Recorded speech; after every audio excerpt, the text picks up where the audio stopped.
বন্ধুরা, ভারতের মাটিতে এমন একটি ঘটনা ঘটেছে যা সবাইকে চমকে দিয়েছে। গত কয়েক মাস ধরে ব্রিটিশ F-35 যুদ্ধবিমান আমাদের তিরুঅনন্তপুরম বিমানবন্দরে দাঁড়িয়ে আছে। প্রথমে জ্বালানি, তারপর রক্ষণাবেক্ষণ দল। কিন্তু এখন যে খবর এসেছে তা অবাক করে দেবে। ব্রিটেন তাদের সৈন্য মোতায়েন করেছে এবং ভারতীয় নিরাপত্তা কর্মীদের বাধা দেওয়া হচ্ছে। শেষ পর্যন্ত কেন? এটা কি আমাদের সার্বভৌমত্বের লঙ্ঘন? আজকের এই ভিডিওতে এই সব প্রশ্নের উত্তর জানুন। বন্ধুরা, এটা শুধু একটা প্রযুক্তিগত ত্রুটির ঘটনা নয়, বরং এর চেয়েও গভীর একটি বিষয়। মনে করে দেখুন, যখন এই F-35 বিমান প্রথম এসেছিল তখন বলা হয়েছিল যে এতে জ্বালানির অভাব আছে। ভারত দ্রুত জ্বালানি সরবরাহ করেছিল, কিন্তু বিমানটি তবুও উঠতে পারেনি। এরপর ব্রিটেনের ডিগো গার্সিয়া সামরিক ঘাঁটি থেকে একটি রক্ষণাবেক্ষণ দল ডাকা হয়েছিল। তারাও প্রাণপণ চেষ্টা করেছিল, কিন্তু সমস্যা একই রয়ে গিয়েছিল। এখন সবচেয়ে চমকপ্রদ খবরটি আসছে। প্রথমে এই F-35 খোলা জায়গায় দাঁড়িয়েছিল, কিন্তু এখন ব্রিটেন এটিকে হ্যাঙ্গারে রাখার জন্য রাজি হয়েছে। হ্যাঙ্গার মানে একটি সুরক্ষিত আশ্রয়, যেখানে যুদ্ধবিমান রাখা হয় এবং মেরামত করা হয়। সেখানেই F-35 ঠিক করার পুরো চেষ্টা চলছে। কিন্তু আসল মোচড় এখান থেকেই শুরু হয়।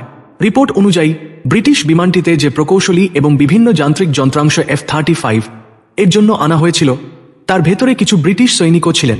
এই সৈন্যদের ব্রিটেন একটি বিশেষ দায়িত্ব দিয়েছে, F-35 এর নিরাপত্তা নিশ্চিত করা এবং এর গোপনীয়তা বজায় রাখা।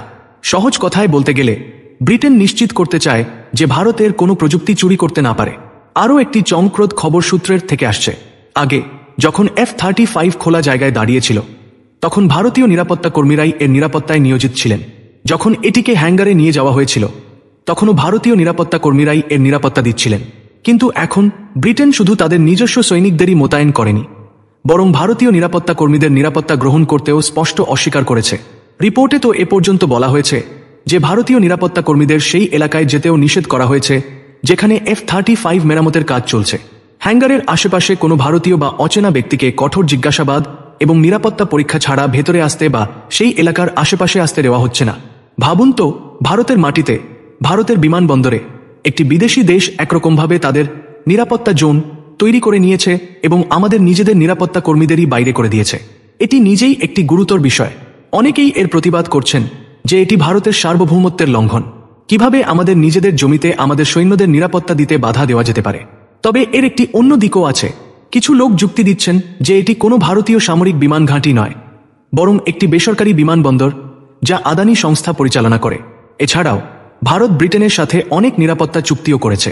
অনেক জায়গায় বলা হচ্ছে যে যদি ভবিষ্যতে ভারতের কোনো বিমান ব্রিটেনের কোনো বিমানবন্দরের কাছে বা কোনো ব্রিটিশ সামরিক ঘাঁটির কাছে খারাপ হয়ে যায়, তাহলে আমাদেরও একই সুবিধা দেওয়া হবে।